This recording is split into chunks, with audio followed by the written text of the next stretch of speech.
Sebagian khalifah berkata di atas mimbarnya berkhutbah, wahai hamba-hamba Allah, bertakwalah kepada Allah semampu kamu, sekuat tenaga kamu. Artinya semampu kamu bukan diartikan sekehendak kamu, kada sekuat tenaga kamu. Dan jadilah kamu suatu kaum yang diteriakkan mereka lalu mereka bangun. Artinya jadilah kamu suatu kaum yang bila kalian itu dinasihati sadar. Hendaklah kalian jadi suatu kaum yang bila diteriaki bangun. Orang tuh diteriaki bangun artinya guringnya guring biasa aja. Namun orang dikuriaki kada bangun juga guring, ini guring setengah mati ngaranya. Jadi jadilah kaum yang diteriaki itu bangun. Artinya bila dinasihati itu jaga. Dan ketahuilah, ujar si khalifah ini, bahwa dunia bukan negeri bagi mereka. Dunia ini bukan tempat kita.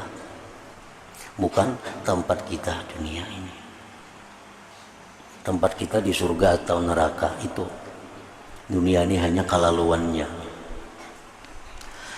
Maka carilah ganti. Carilah ganti. Karena dunia ini akan ditinggalkan. Dunia akan ditinggalkan. Carilah ganti. Dan bersiaplah bagi kematian. Maka ia kematian itu menaungimu. Kematian selalu membayangimu. Dan berangkatlah. Maka kematian bersungguh-sungguh denganmu. Dan sesungguhnya kesudahan yang dikurangi oleh sekejap mata dan dihancurkan oleh sesaat adalah patut dengan pindik masa. Umur kita ini berkurang, sekejap mata berkurang umur, sejam berkurang lagi umur kita.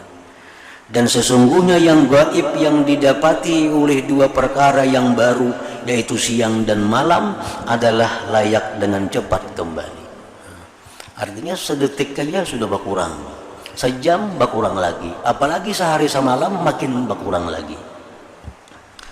Dan sesungguhnya yang datang yang menempati dengan kebahagiaan dan celaka, sesungguhnya yang datang yang menempati dengan kebahagiaan surga dan celaka neraka adalah berhak bagi seutama-utamanya persiapan.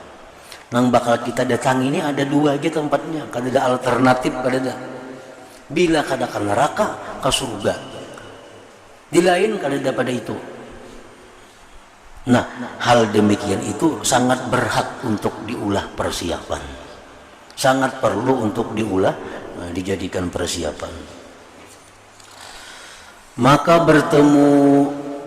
bertemu tuh di sisi Tuhannya orang yang menasihati dirinya, mendahulukan tubatnya dan mengalahkan nafsu syahwatnya. Sesungguhnya ajalnya itu tersembunyi daripadanya. Ajal tersembunyi, kada tahu apabila kita ini mati itu kada tahu. Tepatnya tuh kada tahu.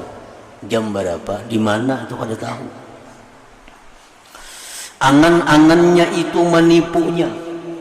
Merasa lagi panjang umur itu tuh menipu itu. Dan syaitan itu diserahi, ditugasi dengannya, mengangan-angankannya dengan tobat agar ia menunda tobat.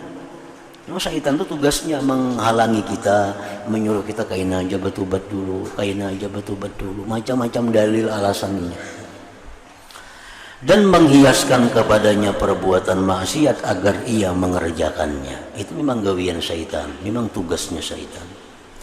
Sehingga kematian menyerang kepadanya dalam keadaan paling lupa ia dari kematian itu. Dan sesungguhnya tidak ada di antara seseorang dari kamu dan surga atau neraka selain kematian. Jarak pemisah antara surga neraka itu hanya kematian. Kalau ada lagi yang memisah, bila kita mati kita bertemu baik lawan surga atau dengan neraka. Tidak ada di antara seseorang dari kamu dan surga atau neraka selain kematian, bahwa bertempat kematian itu padanya. Wahai kesedihan atas orang yang lalai bahwa umurnya itu menjadi hujah atasnya.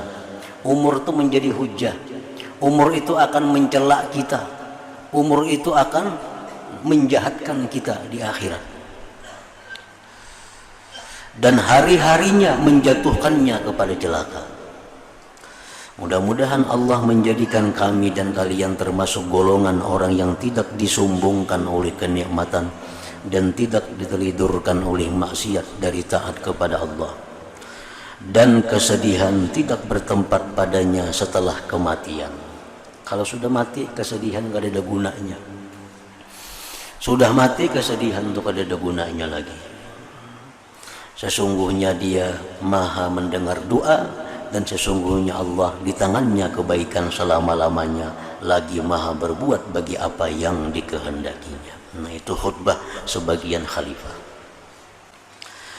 Sebagian ulama ahli tafsir mengatakan pada firman Allah Ta'ala dalam surat Al-Hadid, fatantum anfusakum, artinya kamu celakakan dirimu sendiri. Kita seorang yang mencelakakan diri kita. Ahli tafsir berkata dengan nafsu syahwat dan kelezatan-kelezatan. Wa tarabbastum, artinya dan kamu menunggu-nunggu. Apa yang ditunggu? Kehancuran kamu. Ahli tafsir berkata dengan tobat. Wartabtum, artinya dan kamu ragu-ragu. Ahli tafsir berkata kamu bimbang. Hatta ja'a amrullah, artinya sehingga datang ketetapan Allah, kematian. Ahli tafsir berkata kematian. Wa gharrakum billahil ghurur, artinya dan kamu telah ditipu terhadap Allah oleh yang amat menipu. Ahli tafsir berkata syaitan. Al-Hasanul Basri berkata, bersabarlah kamu dan kukuhkanlah, karena hanya saja itu adalah hari-hari yang sedikit, dan sesungguhnya kamu hanyalah rumbungan yang berhenti, yang hampir-hampir seseorang dari kamu dipanggil, lalu ia memenuhi panggilan dan tidak berpaling lagi selama-lamanya. Maka berpindahlah dengan yang baik dari apa yang di hadapan. Ibnu Mas'ud radhiyallahu anhu berkata, tidaklah seseorang dari kamu berpagi-pagi, melainkan ia adalah tamu dan hartanya adalah pinjaman. Dan tamu itu pergi dan pinjaman itu dikembalikan. Hari ini kita diberi kesempatan mengelola duit, mengelola harta, mengelola rumah, kebun, sebagainya. Esok bisa kada kita lagi mengelola, bisa diserahkan Allah kepada yang lain, kepada ahli waris. Nah, itu.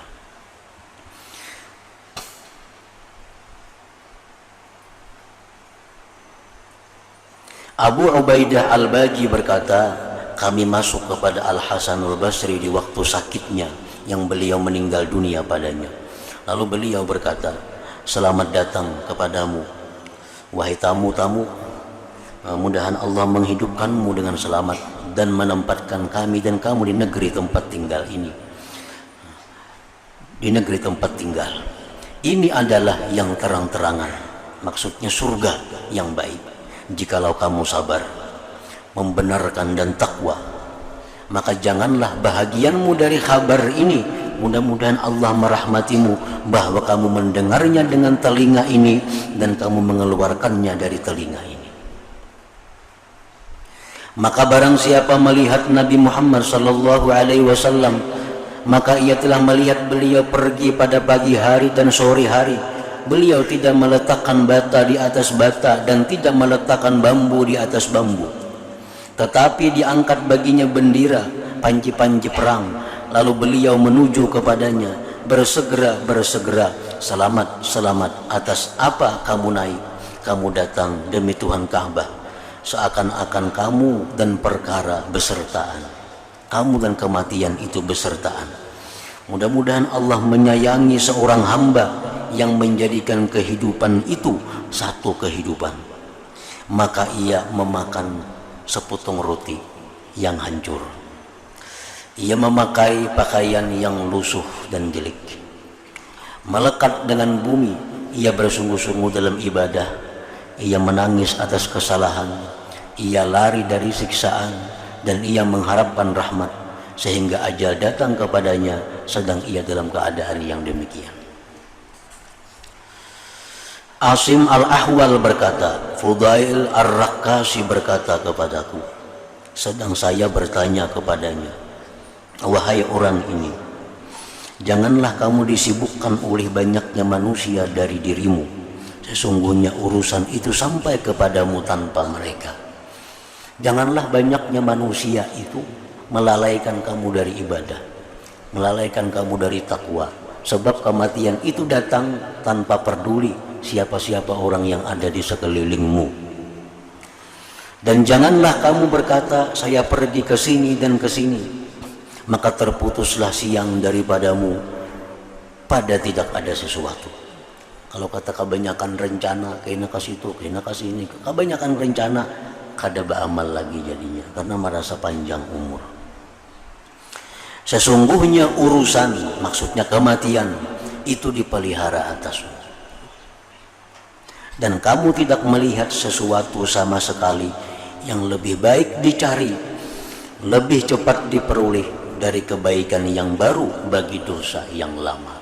Yang paling baik kita cari, yang paling baik kita peroleh adalah kebaikan-kebaikan yang baru, menutupi, menghapuskan kejahatan-kejahatan yang dahulu.